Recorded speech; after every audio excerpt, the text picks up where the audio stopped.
What's that?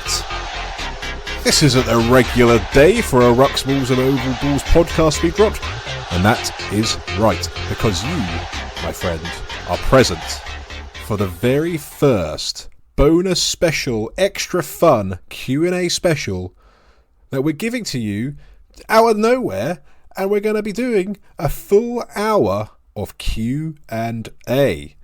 I'm joined, as ever, by, guess who? It's Rory. It's Rory, yeah, you guessed right. First question in the bag as who is the next host, and that was Rory. Yeah, Rory, how do you feel going twice in 1 week? Oh, I'm just thrilled. Just thrilled to spend some more time with you, spend some more time imparting our fabulous opinions on the listeners. I think this is the kind of stuff that people have been screaming out for. They have. They've literally been screaming out for this in their droves. Before we get into the questions and the answers, I will say to anyone listening, if you want us to do any more Q&A specials, you just need to send us any questions you have, either via email on rucksmallsovalballs@outlook.com. Get in touch with us on TikTok, Instagram, YouTube, Twitter, X, whatever you want to call it. Pop us over your questions. We will do our best to answer them. We've had so many, we're doing a special. And Rory, we haven't got time to burn here. We're going to jump straight into question number one. Question number one from Connor Warwick. He's asked Rory, should rugby union look to adopt something like the captain's challenge in rugby league, where a captain can challenge a decision? Thoughts, Rory? Well, I think it works very well in rugby league, but what you have to remember is they've got two refs on the field as well as two linesmen. They don't refer back to the TMO on a regular basis like we do in union already. I mean, personally, I think the TMO is too involved at the moment. I think that's something you and I probably agree on. So my gut feel is, as it stands today, that's just going to create more interruption and intervention. I would say, unless we very deliberately restrict the TMO's role as it stands today to then bring in a captain's challenge and have very strict limits on how that's applied, maybe it'd work, but I wouldn't introduce it as things are right now. Well, I feel that is a very, very thorough response for you, Connor. I hope that's answered your question. I'm inclined to agree with Rory on this one. I think as it stands, the way things are set at the moment with the TMO system, with the refs that kind of deliberate over decisions, I think throwing in a captain's challenge would bring potentially a lot of unnecessary delay into games of conversing and saying, oh, I'm challenging. Sometimes we're sitting waiting for a decision from the TMO for 2-3 minutes. A captain may want to challenge that. You're going to wait another 2 or 3 minutes. All of a second, you've got another 5-6 minute break in the game. I think, as Rory said, if we're to introduce that, I want it to be structured. I want it to be in a much better place where our refereeing decisions are a lot snappy. And I guess the problem with rugby union is there's a lot of grey area in the rules, or the laws as they are. So yeah, you got to remember, in rugby league, the breakdown effectively offers an opportunity to reset. It doesn't make a huge amount of difference if you do stop the game every time that there's a tackle, because the teams reset as they are. So if you did it in union, how far back do you go? Because there's something the captain wants to challenge from, let's say, 2 minutes worth of phases previously. How far are you allowing them to go back on, and how many phases, how many rucks, until there's another break in play for them to challenge the referee? I'm not sure at the moment it would work. Well, and there's scope for it to be abused tactically to buy yourself some breathing time. I don't want to see Ireland win a Grand Slam just because Caelan Doris has deep pools of blue in his eyes that referees swim into. That doesn't seem like a fair cop just because other captains aren't as pretty. No, I think that's very fair. And after Rory's recent revelation of becoming the second team captain at Westcliff Lions, he doesn't want that extra admin. I'll tell you that for free, Connor. So hopefully that's answered your question for you, Connor. If not, come back to us. I know you will. If you have any further clarifications, please do come back to us. One for you then, David. It's from Aidan1290 regarding London Irish. Yes. Now, obviously, Eddie Jordan sadly passed away recently, and it looks like it was something that was known. I think it wasn't publicly known, but Eddie Jordan would have known when he was going through it what was unfortunately likely to happen in terms of his direct involvement long term, let's say. But it is a question about whether the Eddie Jordan group are legitimate investors and will they be good for the club. So I guess this is a case of, do we think that that group can revive London Irish in a successful way? So there's two prongs to that question. There's the prong of, are they legitimate investors? And the simple and short answer to that question is yes, they are legitimate investors for sure. There's money there, with a track record of sports investment. So quick answer to that one. The second prong to that question of whether they will be good for rugby and the club in general, that is the great unknown, I think you could say. Because yes, they are proven investors in sport. They're not proven investors in rugby. Rugby at this point in time is in a bit of a financial, want of nicer words, downward spiral, it seems. So whether they would understand that financial field at this point, I couldn't possibly say. I don't want to see another club where someone comes in, throws money at it like it's a toy, and then realises, actually, this isn't a cash cow, and then starts to strip back their investment, because we've all seen how that pans out. So I can't be certain if they're going to be good for the sport, good for the club, but they've certainly been making a lot of the right noises. They want to bring London Irish back to being a team at the top of elite sport. They want to invest in a women's team, and they want to invest in an academy. They also want to really support and build on London Irish amateur team, and they want to champion that and reward that for continuing in their absence. So that a lot of the right noise about the club being built with the right ethos, I'd say. So in that sense, it feels like they're doing it for the right reasons, and I feel like it may be done in a professional and measured way. The only thing that I'm a little bit cautious about is they are doing absolutely nothing around coming out and quietening the noise about them joining the URC, which I'm telling you now, that isn't going to happen. But I almost feel like they're letting that happen because it helps fuel the narrative that, well, if they don't get a route back to the top of English rugby, we'll go somewhere else.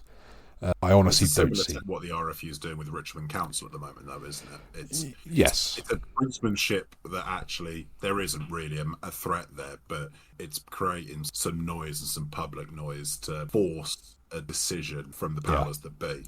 Yes, but I'd like to think that theory should be going away soon, because I think the latest announcement from Tier 2 Rugby, leagues increasing to 14, with Worcester coming in, I think there's left scope for it to increase to 16 in years down the line. So obviously that's a London Irish and Wasps shaped hole right there. So that's gearing up for what that's going to look like. So to answer the question, I think we cannot afford to be too stuck up about investment in rugby at this point in time. I think they're coming in with the right reasons. I think they're coming in with good intentions. I'm all for them reinvigorating that London Irish Academy, because that was producing some excellent talent. Still has been, whilst it's been under RFU control. But I'd love to see it back in amongst the academy structures. And another women's team to be in that mould as well, I am totally for. So I'm going to say yes, it's a positive thing. Obviously, wait for more noise to come so we get more detail, because the devil is always in the detail. But it seems like some well-established people with deep pockets who want to bring the game back for a good reason, because they are fans. All sounds positive to me, Rory. I don't know about you.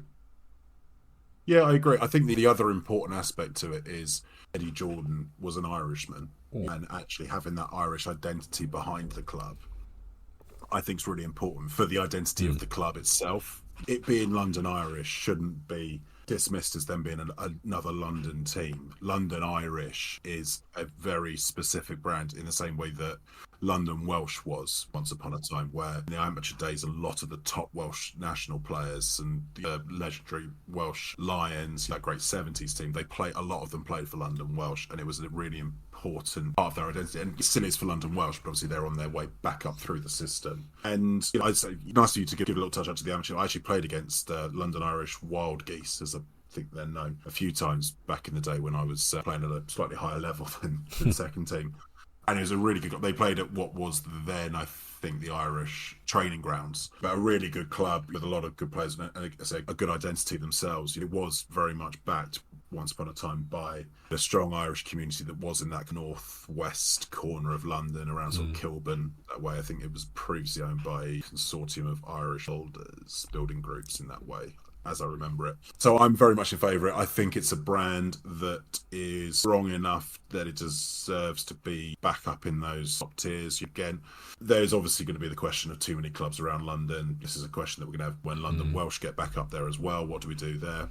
Richmond on the up as well. Richmond on the up. Obviously, Ealing are very much precipice. That being said, I think these big names and big brands are good for the game and well worth bringing back if we can.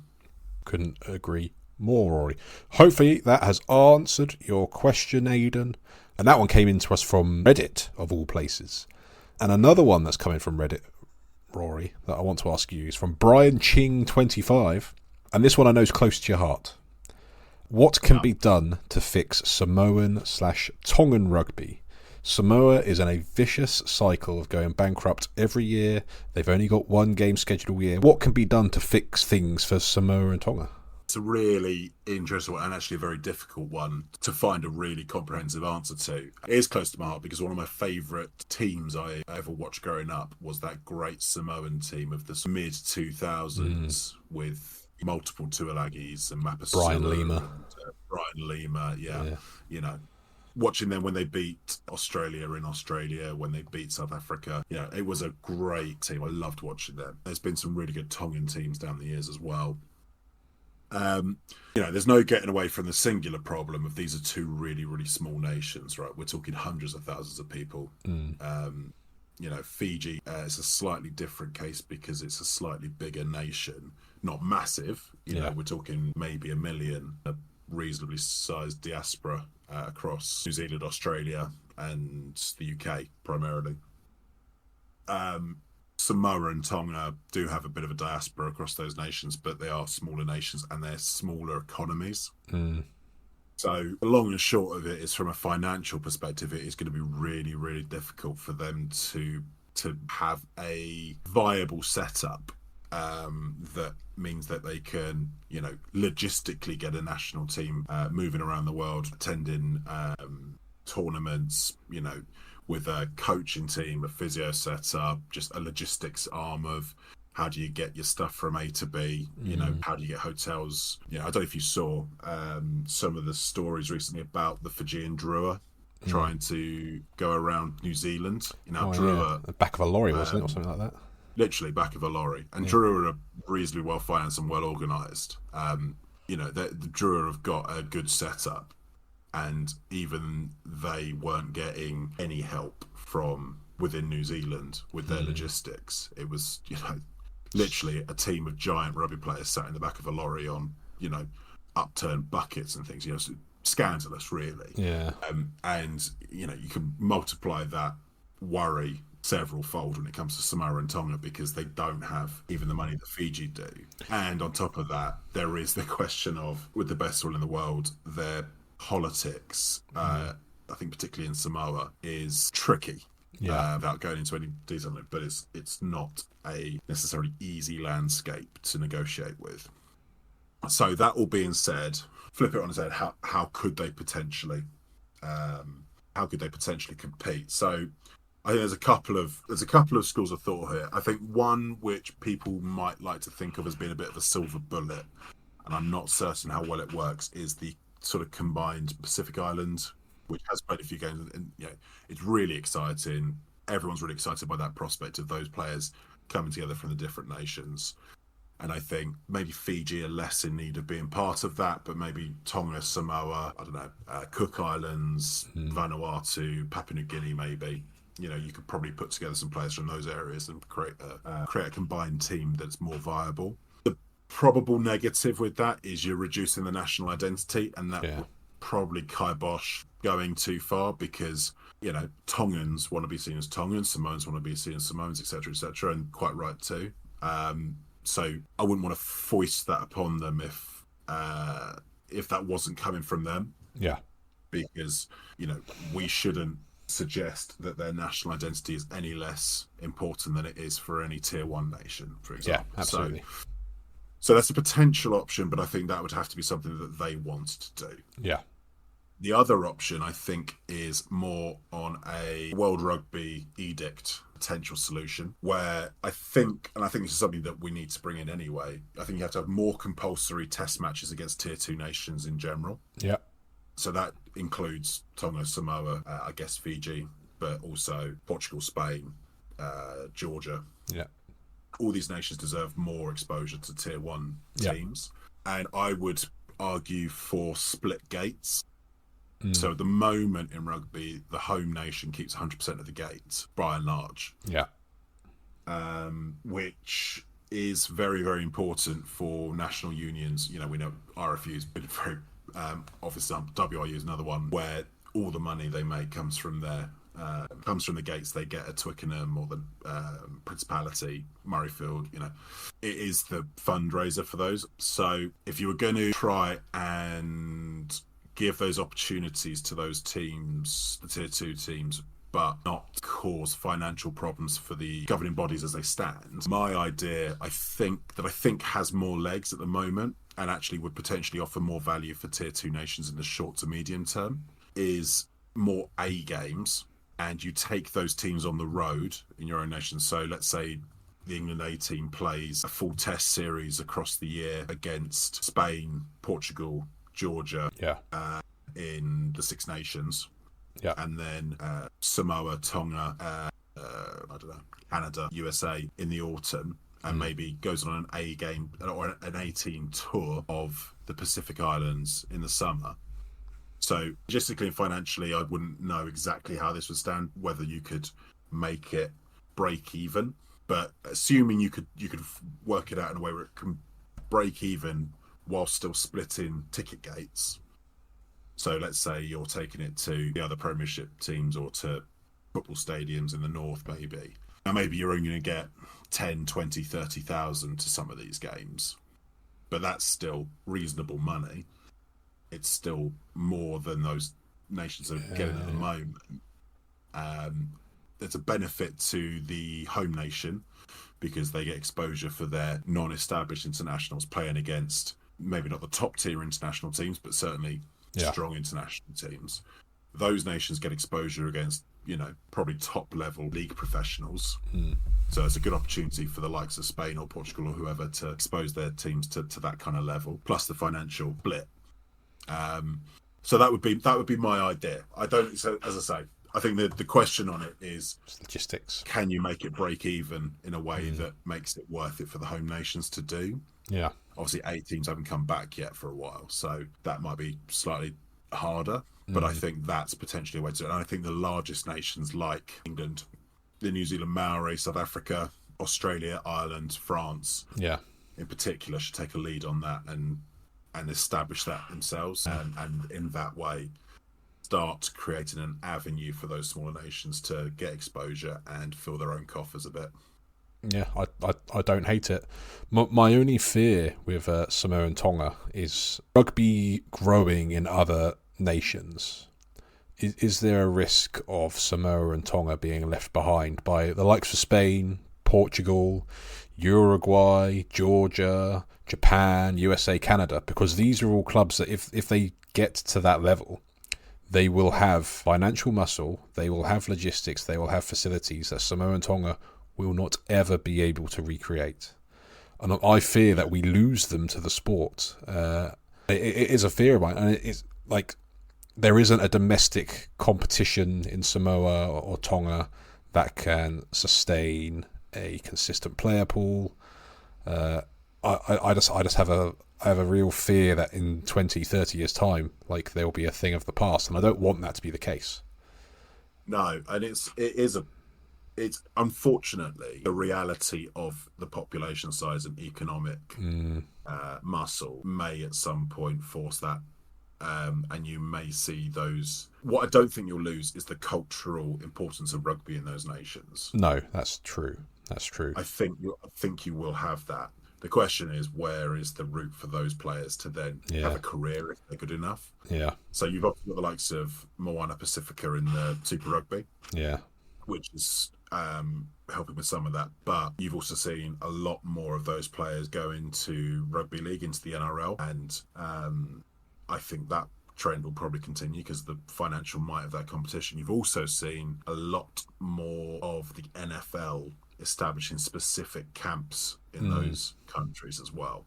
Yeah. And I think that will potentially poach some of the best athletes.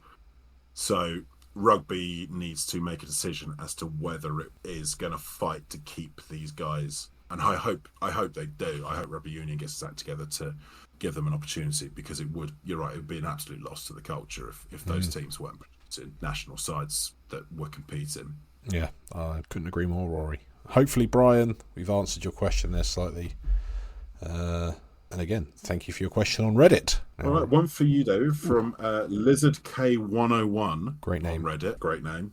And Lizard writes, what law or rule, it's always laws, Lizard, it's always laws, what law do you think is currently not working as intended, and what can be tweaked to make the game better? So it's a good question. And I often feel one of the good things about rugby is that they generally aren't afraid to make tweaks to the laws to try and make the game quicker, more exciting. I question whether we've gone too far down the route of trying to make the game too quick, too exciting. And I know saying that it probably sounds a bit bizarre because we want exciting rugby, but a lot of things are being sorted out. So things like kick chasers are protected, the DuPont law, those sorts of things. I think they've all got an intention of speeding up the game. The rules around the scrum, the ones that are being trialled in the MLR, stop that straight away. But for rugby as we know it today, I think a law that I think is currently not working as intended. So the one I want to focus in on here, Lizard K101, is that tweak to the law about a kick chaser not being able to be impeded by anyone on the opposing team in any way, shape or form. It's created a scenario where a box kick is rewarded, especially more so if it's a bad box kick, because it's very, very easy for an Ollie Hassel-Collins to run along and jump higher whilst moving forwards than a fullback or a winger on their back foot because they're waiting to receive the ball. So it's an unfair advantage. So I would like to see something done around the kick chase where there is an ability for the defending team to not make it a clear passage for the chaser, because at the moment it feels like an uneven battle. And more often than not, we're seeing those recovered, and it's kind of a bit dull. My least favourite thing about rugby is box kicking. I think it's the most dull form of rugby we've got at the moment. I would like box kicking to be eradicated altogether. I'd get rid of the caterpillar ruck. I'd say that's not legal. I'd say box kicking, you're not allowed to do more than 1.5, something like that, because it's just so dull. But I think, I think that's where I would target any further tweaks. I want to see more than just a box kick battle. And being an England fan, we've seen more than enough of that for a lifetime. So get rid of the caterpillar ruck, get rid of the clear route for chasers. That's where I think, Rory. Yeah, I mean, I slightly disagree on some of your characterisation there. I don't mind the box kick in and of itself. Caterpillar ruck, yes. You suspect it's difficult. At the moment, the only route to that is just ensuring the speed up of play. So my solution to that is the 5 seconds starts the second the ball leaves the tackled player. So that time the scrum half spends rolling the ball back to the back of the caterpillar, the 5 seconds starts at the very start of that, forcing you to have a much shorter caterpillar. Yeah, that would be my probably preference on that. I wouldn't limit the number of boxes you play, because I think sometimes the box kicking can be actually very exciting. I may have said that a little flippantly. Yeah, what I would suggest is the real problem as I see it for this non-blocking, or this, what do they call it? No escorts law, in terms of running back to a kick to your own team, is the advantage on the kicking team is that their player just really needs to try and bat it back. I would suggest that they have to make a genuine attempt to catch the ball, and they can't bat it. because actually when it's just batting it back from a box, the advantage is so much in their favour, because say it's the fullback for the defending team, they can't afford to do that, because by the nature of how a box kick happens, there's unlikely to be anyone behind them. Yeah. They can't afford to do that. Whereas for the attacking team, their team is advancing behind the kick, so batting it back works in their favour. So I think you have to make a genuine attempt to catch the ball. Yeah. Other than that, that's how I think you probably slightly square that circle for me. It's not a bad idea, Rory. Hopefully, World Rugby's listening to us again and takes some of our words of wisdom on board. But going to do a slightly different question now, Rory. We've been challenged by Leinster Bias on TikTok. You can guess what team he supports. He wants us to discuss the possibility, or what it would look like, of a rugby team 15 made up solely of brothers. Based off of our observations last week of Currys versus Willises, what would a 15 look like if it was made up solely of brothers in rugby? So what families are we calling up to get into this team? So I reckon I've nailed this. Oh, please. So let me take you through this. Okay. My props, Yeah. Adam and Duncan Jones. Oh, I hadn't considered them. I like it. So Adam Jones, one of the greatest scrummagers of all time. Yeah. Duncan Jones, a more than serviceable scrummager, played a lot of rugby for the Ospreys, a few caps for Wales as well. I like it. Then I'm bringing in the Youngs brothers as hooker and 9. Oh, perfect. In the row, I'm putting the Dupree twins. Now I know they fill in at second row, but I've had to do that to make the numbers work. But I think they could both be very good second rows. With good job. 6 and 14, I've got the Surveyor brothers, Ardy and Julian Surveyor. That's not a bad one, is it? That's not a bad one at all. Not bad at all, if I might say so. At 7 and 15, I've got the Armitage brothers, Stella and Stefan. Yeah. Oh, poor guy. Poor guy Armitage being forgotten about. I know, bless him, but Bless him. you know. I have a feeling I know why. He plays at Southend, or played at Southend. You know, I've seen him play. Not a bad player, any stretch. And then to round this out, at 8, 11 and 13, I'm bringing in a set of Tuolangis. I've got Henry, I've got Manu, and I've got Alassana. Yeah. 3 of my favourite players of all time. Yeah. And filling in at fly half and 12, I've got the Barretts. Yeah, I thought that might be what you were going to do. Yeah. I was going to try and put Scott Barrett in, but it didn't quite work out with the numbers. No. That is a strong team. So that's, Beat that.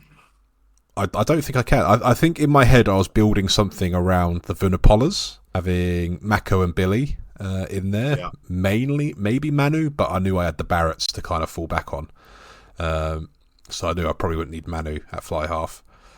What I would probably say is where you could do that is if you dropped Henry Tuolangi, you could put in Billy and then Mako at loosehead, but then who's your tight head? That is the trouble, because generally when you're a tight head prop, your brothers don't play any other position other than loosehead prop. The Census, the Johnston brothers, Census and James Johnston. I think they were both technically tight heads, but I reckon one. Or the Ben Solomons, but I don't think they've established themselves properly yet to really make a... No, but I'm really looking forward to them establish themselves, because I really want to see them play for Gloucester. Yeah, absolutely. I'm happy to cede to that team you've created, Rory, because I think I'll struggle to improve on that. I suppose some may say the Curry twins at 6 and 7 maybe, but the Ardy Surveyor, Julian Surveyor 6 and 14 combination I think is incredibly tasty. Yeah, and I'm not willing to budge on having 3 Tuolangis, actually. Why should you? Let's face it. Why Why should you? So, Leinster Bias, there you go. There is a 15 made up solely of brothers, and I know there's plenty out there that have been forgotten. There's the Underwoods, record try scorer for England at one point. The Willises, there are others. And also, nice little shout out for Ben Youngs, who's today announced his retirement. Yes, congratulations, Ben. One of the greats. One of the greats. One club man. So we could only honour that in no better way than naming you in our Brothers 15 in the Ruxmalls and Overballs Q&A special. But getting back to the meaty stuff. Here's one that I think you may have an opinion on, Rory, due to your long-standing position within the DPRFR. Corbyn's jockstrap, interesting name from TikTok. Should there be no penalties awarded at scrums? Right, Mr. Jockstrap. I couldn't hate this question more. The mere suggestion that we reduce the scrum as a competition is an aberration in my eyes. The scrum is the purest form of competition in rugby and possibly in world sports. In the world. What is a purer form of competition than two sets of large forwards, people competing physically to push the other furthest? I can't think of one. I mean, it's better than tug of war. Oh, yeah. Who needs a bit of rope? You can just push each other. Exactly. Pushing's always better than pulling. Everyone knows that. Yeah. So, look, the scrum's a competition, and it's a competition for a reason, and there should be consequences to not competing legally. And also, you should also be encouraged to be illegal. But part of the game of scrummaging is trying to get away with it. That's always part of the game. It's always been part of what scrummaging is. That's what propping is. Propping is legalized violence and cheating. That's what it is. Yeah. And any reduction in that, I am so against. It's unbelievable. So I'm effusive in my answer of this one. An absolute no. Any change to scrummaging should only be made with the expressed intent of making scrummaging more of a competition and not less of a competition. Yeah, and I'd also argue for any further changes to the scrum laws should be ratified by the DPRFR. I'm just saying. Correct. Well, it's constitutional. It's constitutional right of the DPRFR, absolutely. Well, there you go, Mr. Jockstrap. You've had a very thorough, resounding answer to your question. What you got for me, Rory? Well, Connor Warwick, we've already had a question from him. He sent through quite a few questions. Some good questions, yeah. Yeah, really good questions. And I'm slightly cheating here because I'm going to give you 3 questions at once because I suspect the answers to them will be quite linked in terms of the problems and potential solutions for them. So let me read these out to you. So the first part of the question is, why can't you create an FA Cup style competition like the Challenge Cup in Rugby League? Mm-hmm. Why can't English rugby have a league system like France with promotion and relegation at all levels to give non-league rugby clubs the chance to chase their dreams of reaching the actual top of the pyramid? And finally, should there be a Champions Cup style competition for youth sides, i.e. under 20s or under 18s? So these are all really, really good questions about the structure of English and European rugby and how to integrate rugby at multiple levels. I suspect this is something that you'll have opinions on, David. Oh, I've got opinions on it. So obviously, 2 of those questions both started with the term, why can't? And the reason we can't do some of these things is because the RFU are not incentivized in any way to think that laterally and that outside the box to come up with a system that may exist in another sport. Fundamentally, though, on the face of things, the idea of bringing an FA Cup style competition, on the face of it, requires a hell of a lot of logistics and organisation, which currently is not in place in the RFU. There is also the inevitability that any club under the top 4 of the championship has no real chance of being able to there is a safety issue to some degree because we cannot afford to have a club, say, in, one of the, 5th, 6th, 7th tier rugby getting drawn against a fully professional side in the championship. Yeah, can I just say, on the week that Westcliff Rugby are drawn against, Bath, and I might get called up to play prop against Thomas du Toit, I might have been injured that week. Yeah. Because the reality is the disparity, even if you go from, let's say, National 3 to National 2, which is a jump I've made, the difference in the quality is stark. If you then start expanding that out to 2, 3, 4 leagues, I promise you someone is going to be killed. Yeah, you can say it as a joke, but actually it could happen. Rugby is a dangerous sport on the face of it, and quite often probably try to avoid. And if you look at the leagues across the nation, kind of up and down the pyramid, you will see in almost every single league there's a team at the bottom who's basically been the whipping boys for that league. They can't buy a win in their own league. And there'll be probably a team at the top that's basically being the team that's putting 50, 60, 70 points on every single week because they're too good for that league. The difference between the leagues is so vast that when you move up and down between them, it's quite often too much of a leap just within a single promotion. So I do have concerns around safety. We've seen them try the Premiership Rugby Cup. I love the Premiership Rugby Cup because I like seeing the Championship teams mix with the Premiership teams, but we've seen that that's not working for whatever reason. That's not carrying on. I would love to see more opportunities for lower teams to get exposure to more rugby at a higher level, but it needs to be done in a safe way. There is something that has come in. It came in last season and is currently going on at the moment in the lower leagues, called the Papa John's Cup. Right. Okay. Is effectively an FA Cup style competition just for amateur in clubs. The lower league. But yeah, I believe it comes in at Nat, or whatever Nat 3 is now and below. Yeah. And it's regionalised, but it ends with a final at Twickenham, and they play multiple games on the day. So Southend reached the finals. One of the local clubs around here, if everyone doesn't know. And they had a day out at Twickenham where they took, several hundred supporters and family members, all the rest of it, up to Twickenham. By all accounts, had a fantastic day out, and they won the cup. I forget who they played against, but you would be able to find it on some England Rugby socials. In fact, a good mate of mine, Harry Branch, scored an excellent try. And it's regionalised, culminating in a final at Twickenham. And so that is an initiative they have brought in because they've reduced the number of league games and regionalised them further, so the leagues are smaller. This allows for potential more games at the end of the season for those teams that can and want to compete in it, which is obviously an opportunity for a bit of bar revenue for a couple of rounds potentially, but also a day out to the club, which is obviously a huge occasion. So there is a little bit of that in some community game. I like that. I like the sound of that.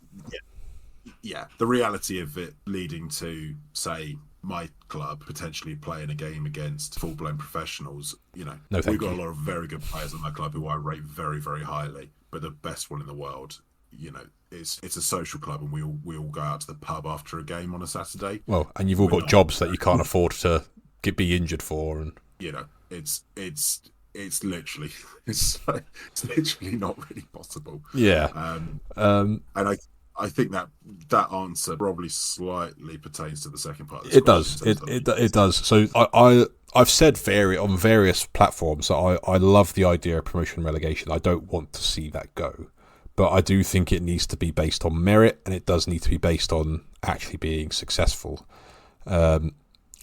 So although we can't directly have a league system like France, and I quite like in England how we do have it kind of regionalised, and you play your neighbours and kind of you stick within a certain geographical scope. I think that works, and the way that kind of builds up to kind of north-south and then a national level, I think that works. So I don't dislike that structure personally. I guess it is that previous point that the gap between the leagues is vast. And the higher up you go, the bigger the jumps will be. And being able to compete with the teams in the leagues above to get promotions after promotions, you're not going to be able to do that year on year on year. Like, you're not going to hear stories like you get in football or other nations, maybe in French rugby, where a team gets back-to-back promotions, unless it's like some sort of angel investor who's come in and is paying players to play at basically an amateur club. Which is what that has happened in France. Well, and that is what happens in France. And we know French rugby is backed by billionaires. And other rich people are seeing that and they think, I want to back my local team, so I'm going to throw money at them so they get up the leagues, and then I can be one of the billionaires at the table. That won't work in England. And I can tell you from local experience that another one of the clubs around here, that someone came in and backed them to go from the 7th tier. They made it up to Nat 2, and then the money went out, and they're now back down at the 6th tier and vaguely stabilising, but it ripped the soul out of the club, really, being brutal about it. And a lot of clubs have done that, where someone's pumped money into them. I think of the likes of Old Eltamians, who were a very small club, got all the way up to Nat 1, I think, and then the money went and they went out. East Grinstead, same thing happened to them when they all fell out.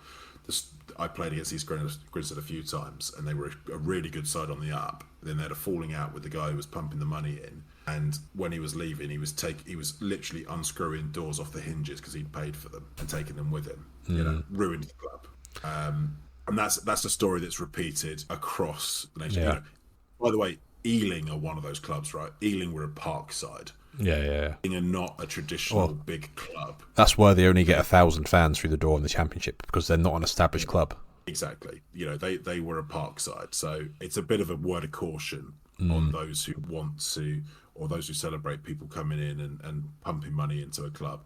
It's not a Cinderella story, and it more often than not ends in a club effectively capitulating. If you want to see what can happen, check out Barking Rugby Club, who were on the cusp of the Championship. This is a big old club. This is where Jason Leonard applied his trade before he moved to Quins, I think. Barking were on the cusp of making it to the Championship. They were in the playoff final, I think, to make it into the Championship, and were winning the game. Someone threw an intercept pass. The guy went the other end of the pitch, scored the try. Barking didn't win another game for, I think, 5 years.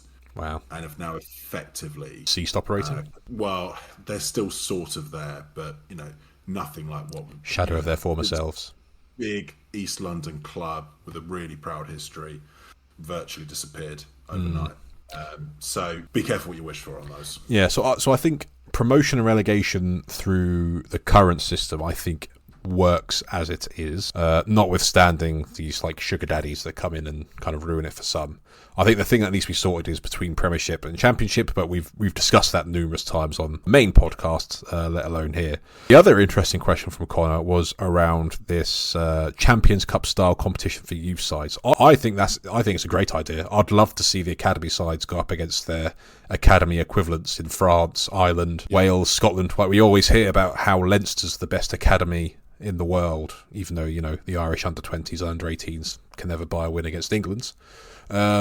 But I would love to see that matchup to continental level. So I don't see why that couldn't happen in the shadows of the main Champions Cup. Have it as a support fixture prior to home games. I don't know. Yeah, that would be the issue. You would have to sort of you'd have to fix it so the teams that are in the Champions Cup play the senior sides and the academy sides both play. It couldn't be an entirely open competition. So let's say, for example, let's say this season Gloucester were in the Challenge Cup. You'd have to have their under-20s in the Challenge Cup, whether or not their academy was maybe strong enough to have played in the Champions Cup compared to some of the other academy sides, because logistically the clubs wouldn't be able to afford to send that academy team to go around and play. Yeah, that would be your only issue there. But I think something could be done on that, and even if it was just exhibition fixtures or something should be done to give those teams exposure and games. Yeah, absolutely. I don't mind which form it takes, but I'd love to see some cross-national academy fixtures. As you say, even if it was an exhibition, I'd love to see how the Northampton Saints Academy is matching up to the Toulouse Academy or Glasgow Warriors Academy. Because we don't get sight of what those academies are producing, and it kind of gives a feel about where our academies are at outside of just their own country. So I like that idea. I'd love to hear ideas on it. But Connor, thank you for those 3 questions. I know we've probably not answered them all satisfactorily, but generally I feel like we've done a good job there. Now, another one for you, Rory. This question came from Cav Bastard, spelt funnily, on Reddit again. And this was based around the scenario off the back of DuPont getting the injury, actually. This came in. But it was the question of, if there was a hypothetical world where World Rugby was to take the jackal out of the game completely, are there any alternatives that would allow teams access to the ball to create turnovers? This is a really difficult one because it's just rugby league, isn't it? Yeah, I agree that, but I agree with the sort of broad point that jackling is the most dangerous part of the sport and the most lawless part, and the part that creates the most physical risk to players, really both sides of the ball, particularly the jackling side. And it's a really difficult square to circle because your alternatives are, I think you either have to go back to old style rucking, whereby rucking is allowed and encouraged, where you actually get to rake a player to move them out of the way. But the problem, I think, if you remove jackling, I think the romantics who watched a lot of the amateur era think it will go back to those days where both sets of forwards pile into every ruck and it's a pushing match. It's effectively a mini scrum on every single one, and that creates space elsewhere. I actually think what would probably happen is no one would compete at the breakdown. and everyone would just keep their defenders on their feet. At which point, actually, you're creating less space and probably a worse game. You also probably create less counter-attacking opportunity because there'll be less turnovers. So Jacqueline's an imperfect solution to it. I think referees have to be utterly strict on how teams enter the ruck, the angle at which certain teams enter the ruck. And I'm not going to actually name any names because we'll get comments again. I'll say them. There are two nations in particular I'm thinking of on this one where the angle at which they enter rucks is seemingly obvious to everyone watching the game, but not to officials. But yeah, if you remove Jacqueline, I just think you create more set fences and actually you will end up with worse outcomes. And Jacqueline does force both teams, or does force the attacking team to resource the ruck. Whereas if you remove it, you potentially mean that more teams can resource the ruck less. You just get more players but on their feet both sides, so you actually get less space. I think you'd get worse outcomes. So unfortunately, I suspect Jacqueline has to stay for that reason. I do agree that it's easily, though aesthetically, the worst part of the game. And it's the part that if I were a parent, I'd look at that and see someone getting smashed back. They need to do something like outlawing run-ups into rucks, or, as you say, something about the angles that you enter at. The refs need to focus on the safety aspect of the jackal, because, as you say, I don't think we can get rid of it. Well, they create a rod for their own back when they don't officiate it under the current laws as it is. Let's take it the weekend, and I promised on the main pod that I wasn't going to dig out the referees in the Saracens-Gloucester game. But let's take, for example, the Gonzalez try, where everyone could see he did not release the ball.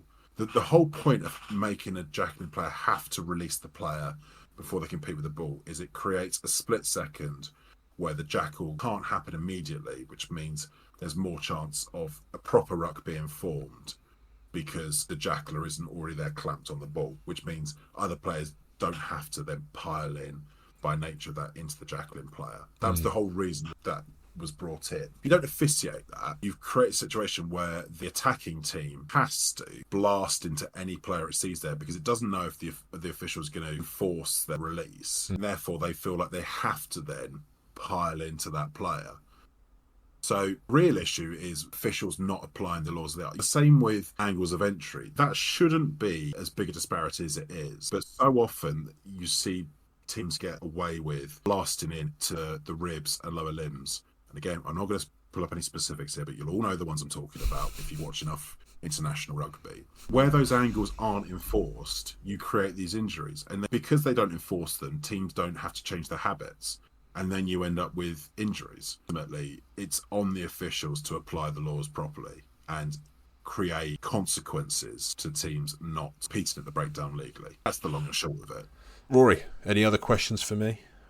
Yeah, so I've got one for you here. Now, I'm going to say in advance of making this question, I don't know the motivations behind how this question was asked, and I'm going to give the benefit of the doubt to Mr. Jockstrap, Corbyn's Jockstrap from TikTok, that this question was asked in the spirit of positivity. But what he has asked is, are women's pro teams bankrupting clubs? Well, as I say, I don't know the motivation behind this question, but I do want to know your answer to it. If I'm honest, and having interacted with Mr. Jockstrap a few times on TikTok, I do fear the motivation may be slightly maybe tongue-in-cheek. I think women's pro teams are an absolute opportunity for clubs to grow their income. I don't think they're bankrupting them at all. If clubs aren't making the most of the opportunity they have at their disposal, and they aren't investing and they aren't backing their women's sides, that is a rod of their own back. That is not the women's team's fault. If they are unable to recognise this opportunity, that is the club's fault and not the women's team's fault, because it is the growth market. We hear stories about the sponsors out there who want to sponsor just the women's side of these clubs because they know that's where the eyes are at the moment. People are interested. It is growing. So the premise of women's pro teams bankrupting teams, no. I don't see that being fact, and I don't want it to be fiction either, because I think it's something we should be championing, not belittling. I agree. What I will say is I can entirely believe that right now not every women's pro team is profitable. No, but I can not every men's team is either. Most men's teams aren't. So Yeah. let's not suggest that that's a gender-specific issue. That's a rugby issue about profitability. But David's absolutely right that the growth money is going to be in the women's sport. You can see that from how World Cup tickets are like hotcakes. You can't get tickets for, I think, almost any Red Roses game at this point. I also believe that not investing in women's rugby now because of the cost is playing the short money, because the long money for me is in having two fully fledged pro teams on both sides, the men's and the women's side. And I think that is how clubs are going to build a holistic income because the problem clubs have got at the moment is they haven't got enough home games generating enough revenue for them. That's one of the problems, multiple problems, but that's one of the big problems on revenue generation. There's not enough home games. So why would you not try and seize the opportunity to have another Immediately double them. 10? Yeah. So maybe not every women's team at the moment is getting a high enough gate to create a profitable income at the moment. Well, that is on the clubs to build that fan base. And if you look at the teams with the biggest women's fan bases, i.e. Gloucester Hartpury, Harlequins, Bristol, they are already starting to have a established identity for their women's team. Gloucester Hartpury is the circus, and Queen's Home and all this, has built an identity and a brand that is not only growing, it's a legitimate revenue stream for Gloucester Group. So to Mr. Jockstrap's point, if women's pro teams are currently bankrupting clubs, if you think that's the case, what you're missing is that men's pro teams are bankrupting clubs. And what you're suggesting is to support the men's team, they lose another potential income stream. It's a daft suggestion if it is said in a malicious manner, because frankly, it misses the opportunity to grow a club here. Absolutely. Right, Rory, I have one very quick question and then one collective question for you. Well, for us. A quick question, and I think I'm going to know the answer, but 24-hour Rugby Jake of TikTok has asked, why are Ellis Genge and Will Stewart continuing to get the starting prop berths ahead of Dave and Rory, that being myself and yourself, Rory? Why do you think that is? Well, in some ways it's a mystery. We're clearly the more handsome pairing, a more marketable pairing. I suppose in many ways it comes down to talent, fitness, age, skill, strength. Your strength. I've got quite a bad back today. I've got gallstones. David's bum's fallen off. But outside of those reasons, those are all quite trivial reasons. The broader point is absolutely correct. I think the campaign starts here. Roar and Dave to start for England. I'm there. Although I do have work Monday to Friday, so if we can keep the campaign to Saturdays and Sundays, we'll just rock up on a Saturday. I need to get someone to look after the dog as well. So if I get a bit of notice, I can sort of dog sitter out. Other than that, I'm on board. Thanks, Steve-O. And I agree. I think the campaign starts today. I look forward to the phone call. Now, we're going to round off Q&A. We've been issued a challenge on TikTok from What the Flank Rugby.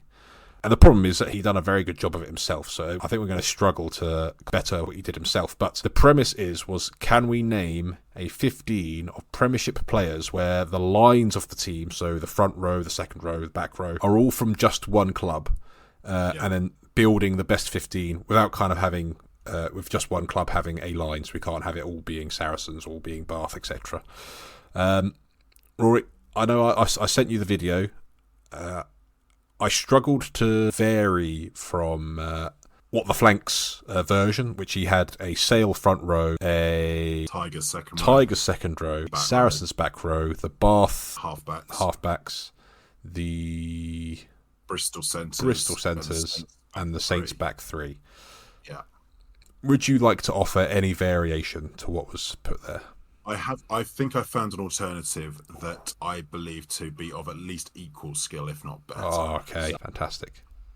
So, and by the way, I'm in agreement. I think his choice was particularly good. Yeah. And I don't have any disagreements with his choices, but I wanted to create some variety. Fantastic. So I've actually gone for the Bath front row, primarily because I wanted Thomas du Toit in my team. Fair. And I was willing to gerrymander it to get him in there. Yeah. So is that Abano, Tom Dunn, Thomas du Toit? Abano, Tom Dunn, Thomas Atoy. Yeah. Okay. And that's been a very good front row this season, so I'm pretty happy. I'm not going to argue. After the weekend and the absolute dismantling they produced against Gloucester, I'm going with the Saracens second row of Atoje and Ezekwe. Yeah, I was thinking the same. I cannot visit that being bettered. And, it's the England captain. I'm a big fan of Ezekwe as well. Yeah. For me, they're in. Yeah. Back row, I've gone for Sale. So I've got the Curry twins and either Dupria. I've got John Luke. We can have Dan in there. I don't mind they are literally twins. They are literally twins. But I'm having any three of the four twins in there. Halfbacks, I've actually gone for Harlequins. I'm going for Will Porter and Marcus Smith. Will Porter ahead of Danny Kerr. I'm a big Will Porter fan. Okay. And actually, leading up to particularly the autumns, when Marcus was the definite starting fly half, I thought Will Porter should have been given the call-up ahead of Paul Fleet and Ben Spencer, primarily to get the best out of Marcus Smith. Fair. But I think all-round is a really good scrum half. I'm a big fan of his. And Marcus Smith, need to say more. I just think he's brilliant. Okay. For the sake of bias, I'm going with the Gloucester centres of Seb Atkinson and Max Llewellyn.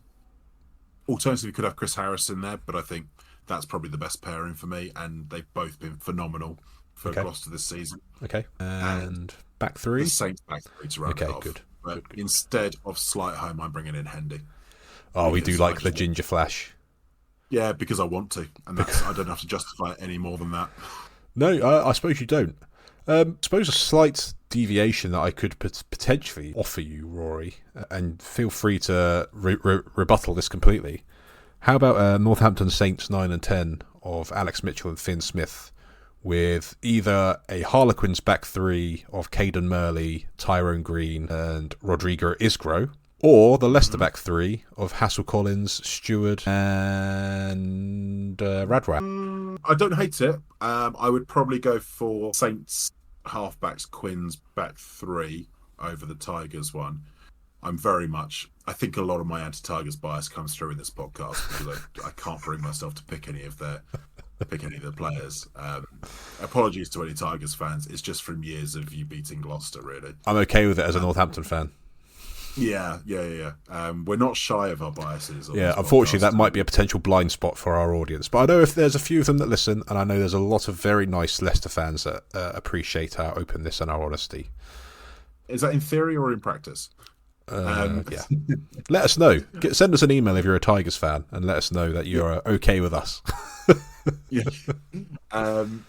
I think the Saints halfbacks and the Quins back three, that would work for me. Fantastic. But I'm just loath not to have that Saints back three because Andy Freeman Furbank, that really tickles my fancy. It tickles his pickle. Fantastic. Rory, that brings us to the end of the Q&A. Excellent. We should do this again sometime. I think we should do this. So, as I said at the start of this, send us your questions. If you send us enough, we'll do another special episode. And if I have to come crawling out there again asking for questions, I will have words with you all. You've heard it here. You've had your warning. You send us questions now. Rory, we're going to do something slightly different here. Do you know what that is? Because, it's a special, and we're in charge of it. With the music. Rock smalls and oval balls, union their domain. Lots of rugby knowledge, but their banter is mundane. Rory answers questions, David has his stats. Two former front row voices, the fan zone colon flats. The DPR far, welcome more jouet. Play it right out the back alley, alley. Alley, alley. R-M-O-O-R-M-O-B.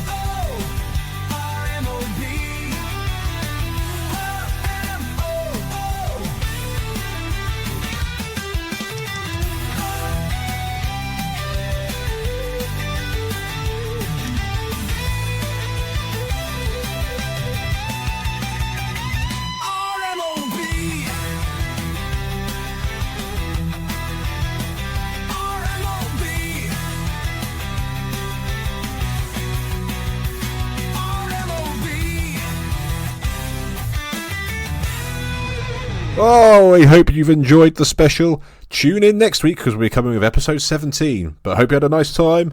Say bye-bye, Rory. Bye-bye. Bye-bye.